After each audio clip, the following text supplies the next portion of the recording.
Already বেশ কয়েকটা সংগঠনের পক্ষ থেকে সিনিয়র বড় ভাই হিসেবে আমরা দেখেছি যে এই প্রথম বর্ষের শিক্ষার্থীদেরকে অ্যাপ্রোচ করা হচ্ছে, আমরা তোমাদের বড় ভাই, তোমাদেরকে থাকার ব্যবস্থা করব, তোমাদের লিস্টগুলো দাও, আমরা হলে আলাদা রুম করে বা আমাদের রুমে তোমাদেরকে থাকার ব্যবস্থা করব। আমি অভিভাবকদেরকে সতর্ক করতে চাই, আপনার যে সন্তানকে কোনো বড় ভাই আজকে হলে রাখার নামে, স্পেশাল ব্যবস্থা করার নামে তালিকা সংগ্রহ করছে বা আপনাকে আনন্দিত করছে, সেই বড় ভাইটাই কয়েকদিন পরে তাকে রাজনৈতিক মিসইউজ করার সম্ভাবনা আছে এবং তাকে রাজনৈতিক প্রোগ্রামে যেতে বাধ্য করা এবং তাকে পরে এসে বলবে তোমাকে সিট দিয়েছিলাম আমি, তোমাকে থাকতে দিয়েছিলাম আমি, হল আশ্রয় দিয়েছিলাম আমি, সুতরাং তুমি আমার কথা শুনবা। এভাবে ধীরে ধীরে বাধ্য করে গণরুমের সংস্কৃতি কিন্তু এভাবেই শুরু হয়েছিল। আমরা আশঙ্কা করছি লাস্ট কয়েকদিন ধরে ভর্তি কার্যক্রম যখন চলমান, তখন এরকম বেশ কিছু বড় ভাইয়ের আবির্ভাব হচ্ছে বিভিন্ন জায়গায়, যারা বড় ভাই হিসেবে অভিভাবককে কনভিন্স করছে, শিক্ষার্থীকে কনভিন্স করছে, তারা শিক্ষার্থীদেরকে সিটের ব্যবস্থা করবে, তারা শিক্ষার্থীদেরকে হলে কোনোভাবে একটা থাকার স্পেশাল ব্যবস্থা করে দেবে। এই ধরনের আবির্ভাব করছে, যেটা কখনো কখনো কোনো অভিভাবক খুশি হচ্ছেন যে এক বড় ভাই আমাদেরকে হেল্প করছে, এক ছেলে আমাদেরকে হেল্প করছে। আমি অভিভাবকদেরকে সতর্ক করবো, এখান থেকে আপনারা সতর্ক থাকবেন এবং এটা উদ্দেশ্য প্রণোদিত আচরণ। আর এখানে এই পরিস্থিতি তৈরি হওয়ার জন্য বিশ্ববিদ্যালয় প্রশাসন দায়ী।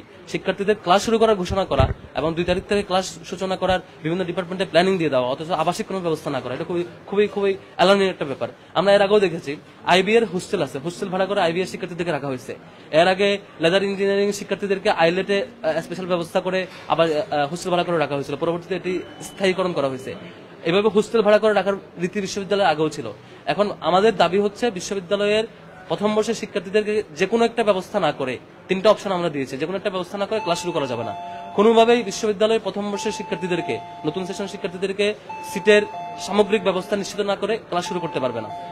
ব্যবস্থা নাম্বার 1, হয়তো শিক্ষার্থীদেরকে হলে সিটের ব্যবস্থা করবে, যে সকল সিট এখনো আছে অথবা অছাত্ররা আছে, মাস্টার শেষ হওয়া শিক্ষার্থীরা আছে, তাদের জন্য কয়েক সেশন শেষ হয়ে গেছে, এখন হলে অবস্থান করছে, তাদের বিদায়টা নিশ্চিত করে প্রথম বর্ষের যতটুকু সম্ভব সিট নিশ্চিত করা।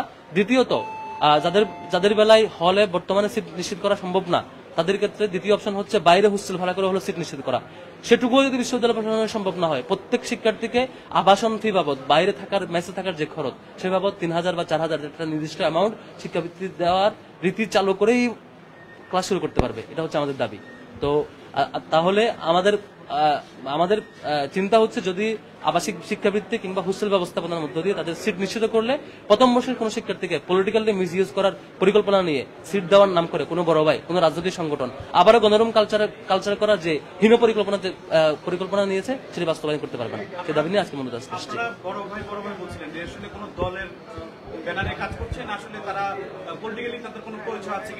এইটা 2টা স্ট্র্যাটেজিতে তারা করে। কখনো কখনো সিনিয়র বড় ভাইয়ের সাথে ডিপার্টমেন্টের বড় ভাই হিসেবে, যে আমি তোমার ডিপার্টমেন্ট বড় অংশ হিসেবে এটা করা হয়। তো একটা শিক্ষার্থীকে যখন কোথাও সিট পায় না, তাকে এক বড় ভাই এরকম সহযোগিতা করার আশ্বাস দেয়, পরবর্তীতে তিনি খুশি হন, তার অভিভাবক খুশি হন। এক পর্যায়ে এই খুশি তার অখুশির কারণ হয়, তার ক্যারিয়ার ধ্বংসের কারণ হয়, তাকে অন্যভাবে এটাকে টুলস হিসাবে ইউজ করে, পরবর্তীতে তাকে মিস ইউজ করে। ইতিপূর্বে গণরুম শুরু হয়েছিল এইভাবেই, সিটের সংকট থেকে গণরুমের উত্থান হয়েছিল। আমরা এটা কোনোভাবে এই সংকট রাখতে চাই না। হল বা হোস্টেল ব্যবস্থা না হলে অন্তত আবাসিক খরচ বাবদ শিক্ষাবৃত্তি নিশ্চিত করে ক্লাস শুরু করতে পারবে ইউনিভার্সিটি প্রশাসন। আমাদের দাবি হচ্ছে এটা। জুনিয়র যারা এই মুহূর্তে ভর্তি হচ্ছে, তাদের বিপরীতে এখন মানে অনেক আগের সিট সেশনের কোন শিক্ষার্থী আছে কিনা বিশ্ববিদ্যালয়ে? এখানে বেশ কিছু হলে মাস্টার্সে ভর্তি হওয়া কিছু শিক্ষার্থী আছে, যারা 6-7 সেশন, 8-9 সেশন, এটা ওনারা আবার মাস্টার্সে ভর্তি হয়েছেন, এরকম আছে। তো তাদের একটা লিগ্যাল ডকুমেন্ট আছে, সেভাবে তারা ভর্তি, যদিও তারা অনেক পুরনো। কিন্তু আমাদের থেকে বেশি কনসার্ন হচ্ছে, যে ছেলেটা মাত্র রংপুর থেকে, কক্সবাজার থেকে বা খুব অনেক দূর থেকে, নীলফামারী থেকে যে ছেলেটা মাত্র ঢাকায় আসলো, তার এখানে থাকার ব্যবস্থা নাই।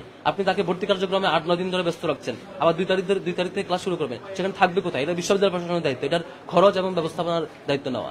সেটুকুই করতে পারলে আমার মনে হয় বিশ্ববিদ্যালয়ে আর কখনো গণরুমের সূচনা হবে না, যেটা আমরা 5 আগস্টের পরে বিলুপ্তি করতে পেরেছিলাম।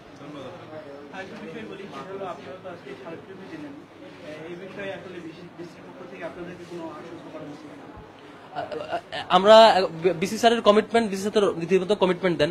আমরা এই ব্যাপারে এর আগে স্মারকলিপি দিয়েছিলাম, শুধু এইটা না, আমরা 5 তারিখের পরে স্মারকলিপি দিয়েছিলাম এই আবাসিক শিক্ষাবৃত্তি অথবা হোস্টেল ব্যবস্থা করার জন্য। তখন আমরা এই প্রত্যাশা শুনেছি, আমরা সেই প্রত্যাশা নিয়ে কমিটি থাকতে চাই না। এই প্রত্যাশা বারবার শোনা হয়েছে। বিশ্ববিদ্যালয়ে কখন মাস্টার প্ল্যান বাস্তবায়িত হবে, কখন অনেকগুলো হল বাস্তবায়িত হবে, তারপর সিদ্ধ হবে, এই ধরনের নীতি কার্যকরী হবে না। শিক্ষাবৃত্তি দিতে হবে অথবা হোস্টেল ব্যবস্থা করতে হবে। আমাদের দাবি এটা ছিল। যদি এটা কার্যকর আমরা না দেখি, তাহলে আমরা পরবর্তীতে আমরা এই ইস্যুতে কঠিন পদক্ষেপে যেতে বাধ্য হব। Thank you.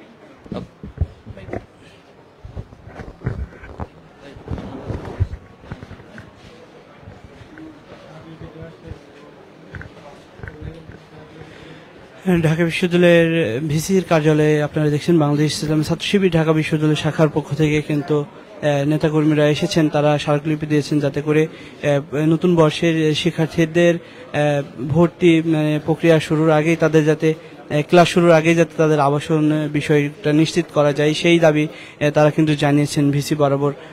আমরা ঢাকা বিশ্ববিদ্যালয়ের ভিসি কার্যালয়ের সামনে থেকে সরাসরি যুক্ত ছিলাম। কালবেলার সঙ্গেই থাকুন।